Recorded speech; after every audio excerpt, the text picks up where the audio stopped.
السلام علیکم ورحمۃ اللہ وبرکاتہ۔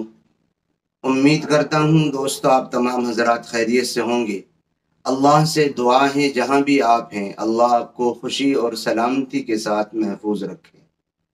دوستو آج کی اس ویڈیو میں ہم آپ کو بتلانے والے ہیں کہ آنکھ کیوں پھڑکتی ہے اور مرد حضرات کی آنکھ پھڑکنے کا مطلب کیا ہوتا ہے اور عورتوں کی آنکھ پھڑکنے کا مطلب کیا ہوتا ہے۔ اصل میں ہم سے یہ سوال کیا گیا ہے، پہلے میں آپ کی خدمت میں سوال ہی پیش کر دیتا ہوں۔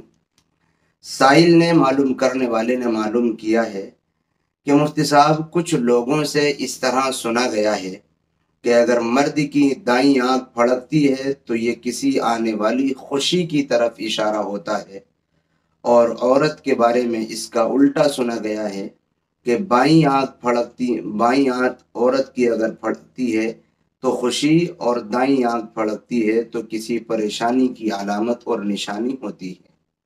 کیا یہ سچ ہے؟ دوستو آج آپ حضرات کی خدمت میں یہی کلیئر کرنے والا ہوں۔ ایسی بہت ساری باتیں ہیں جو لوگوں میں مشہور ہیں اور جن کا شریعت مطہرہ سے کوئی لینا دینا نہیں ہے۔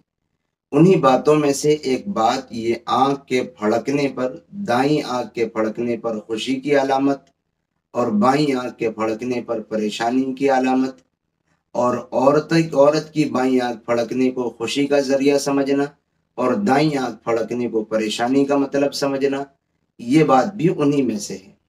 یاد رکھیں یہ پہلے لوگوں سے چلی چلائی باتیں ہیں اور لوگوں میں مشہور ہیں۔ ان باتوں کا حقیقت سے کوئی لینا دینا نہیں ہے۔ آنکھ کے پھڑکنے سے پریشانی کا آنا یا خوشی کا آنا اس کی کوئی حقیقت نہیں ہے۔ پریشانیوں اور آسانیوں کو بھیجنے والا، راحتوں اور مصیبتوں کے نازل کرنے والا اللہ کی ذات ہے، ہم سب کا رب العالمین ہے۔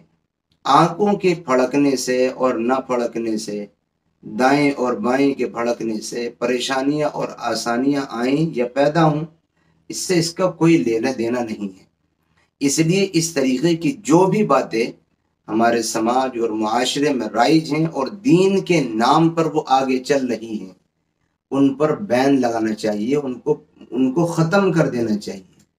بلکہ یاد رکھیں کہ اگر کوئی اس طریقے کا عقیدہ رکھتا ہے کہ آنکھ کے پھڑکنے سے مصیبت آتی ہے، آنکھ کے پھڑکنے سے خوشی آتی ہے، تو اس طریقے کا عقیدہ رکھنا بڑی خطرناک چیز ہے، کبھی کبھی ایمان کے خاتمے کا ذریعہ بن جاتا ہے۔